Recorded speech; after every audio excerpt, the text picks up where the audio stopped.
Yeah. Trump picks Dr. Oz to run Medicare and Medicaid. Linda McMahon for education. Lutnick for commerce.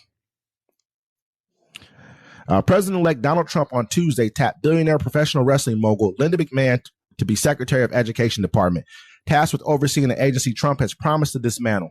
He also selected Dr. Mehmet Oz, a former television talk show host and heart surgeon, to the head of the agency that oversees health insurance programs for millions of older, poor, and disabled Americans, and named Wall Street executive Howard Lutnick to lead the Commerce Department. McMahon led the Small Business Administration during Trump's initial term for 2017 and 2019, and twice ran unsuccessfully as a Republican for U.S. Senate in Connecticut.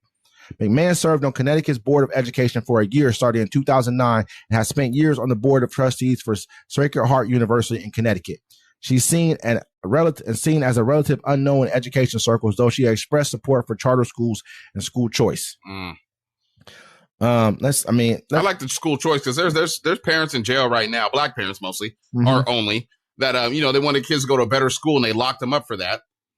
No, I know, absolutely. Yeah. You know what I'm saying? Let's we gotta look at all these people individually, like we just talked about, man. This woman has that's crazy because I said this woman. That's one thing. Let's kick that back. No. Sir, we don't have to be politically correct anymore. No, that's over.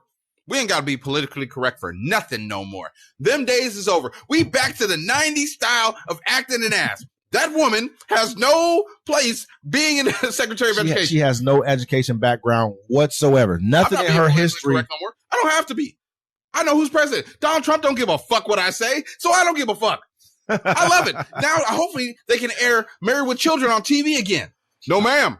Hey, I'm just saying, like, this it's crazy because you look at all her history. It's like this person. I mean, if I'm in support of charter schools and things for rich kids, where do you think I'm gonna try to kick the money to now? Where do you think I'm gonna try to bring the money? Public schools are done, and which they should not be. Which they should be. What they should be is overhauled. I mean, our education process is crap. Everyone knows that. But they're not going to try and do. They're going to try to kick the money to choice, which goes to rich kids, which goes to people who are actually, who already have better choices in schools than the poorer kids do. They don't care anything about that. Then you look at a person like Dr. Oz. This dude, man, he went from being a television, basically. I mean, he was a heart surgeon too. Don't get me wrong. That's not to downplay who he is and what he has going on. You know what I mean? But then he went into the television world and started becoming a little more weirder and strange. He used to be on Dr. Phil's show, and he was on Dr. Oz. Then he got his own show. And then he's kind of went off the rails a little bit. But some of the COVID stuff, you know what? Let's see what he does. Let's give him all a chance. Because there's nothing that we can do or say or complain that's going to stop any of this from happening. I feel like, man, when you start putting this guy, he's head of the, Medicare and Medicaid, which is millions of older and poor people. Basically, this is their way of getting medicine. These people are already talking about cutting these programs. Remember, the Republicans wanted to kill the old people back during the COVID. They're like, some old people need to go so we can take some burdens off the government. They said it. I mean, Google it, motherfuckers. And like when you look at this other guy, Howard Lutnick, I have no idea about him. I don't know much about him. You know what I mean? I guess we'll have to see, but I'm not seeing where he's putting people who are strong in these positions at all. That's what concerns me the most. There's no strength in the position. There's no ideas. There's no one bringing anything new.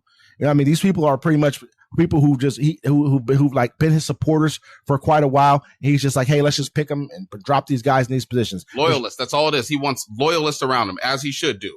That's what, and that's why it shows the weakness of the Democrats. They keep wanting to follow the rules and go through the proper channels. And he's like, you know what? I'm going to do what I want to do, how I want to do it, how I'm going to do it. All you're going to do is sit back, point, and complain because you're weak. Joe Biden is weak. Kamala Harris is weak. The Democrats in the House and all that are weak. All of them are weak. Because if you weren't weak, you would have locked all these people up. And he's about to let all these people out from January 6th. If you weren't weak, you would have locked up all the people trying to overthrow the government. You don't wait till an election year to try to make it political. You did what you did. The Democratic people failed you. Let's